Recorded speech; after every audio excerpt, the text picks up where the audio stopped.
Good day and welcome to Math 111H Calculus 1 Honors, The Joys of X. On today's show, we'll give a preview of what we'll be learning in calculus this semester. Much of calculus involves three key areas, or a combination of these three. The idea of limits, tangent lines and slope, and area. First, let's discuss limits and area. 2,500 years ago, the Greeks studied the area of curved figures. They broke up polygons into triangles. For example, notice in the figures below that there's a triangle inside a circle, that there's a lot of the area of the circle is not taken up by the triangle. As we move to regular polygons with a greater number of sides, for example, the square, that takes up more of our circle. The hexagon takes up even more of our circle. The octagon takes up almost the entire circle, and in the 12-sided regular polygon, well, that you can hardly even see any of the pieces of the circle that are left. Can you find an expression for the area of an n-sided regular polygon inscribed in a circle? We'll derive this formula in class, as well as the formula for the circumscribed polygon. Later on in the course, we'll show that this area goes to the well-known pi r squared as the number of sides increases. Next, let's discuss the tangent line to a curve.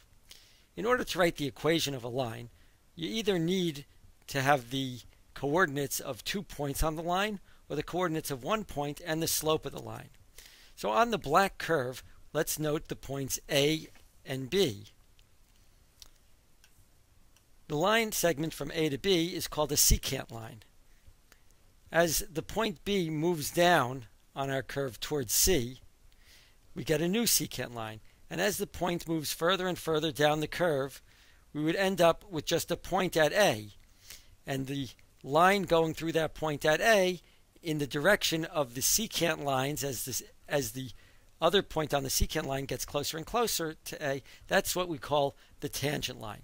So that's one of the key areas that we'll be discussing in the course. Now let's take a look at the concept of area.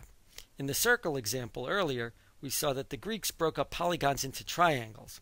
Later on in this course, we'll find the area under a curve by breaking the area into rectangles that are approximately the height of the curve and letting the number of rectangles grow.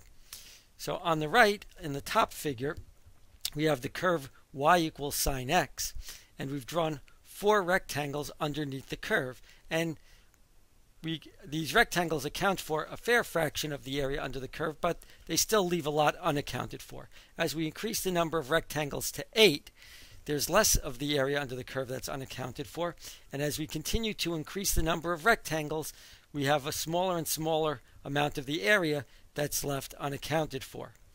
Now these three ideas, the ideas of limits, tangent lines and slope, and area, are key concepts in calculus, and almost everything that we do in the course will be related to one or more of these areas. It'll be a good idea to keep in mind the big picture, limits, tangent lines and slope, and area as we go through the course so that it doesn't seem like a bunch of disjointed, disconnected facts and problems that have no relationship to one another.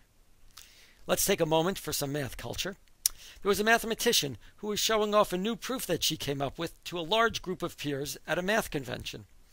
After she's gone through most of her proof, one of the mathematicians in the audience says, "Wait a minute, that's not true. I have a counterexample." She replies, "Well, that's okay. I have 2 proofs."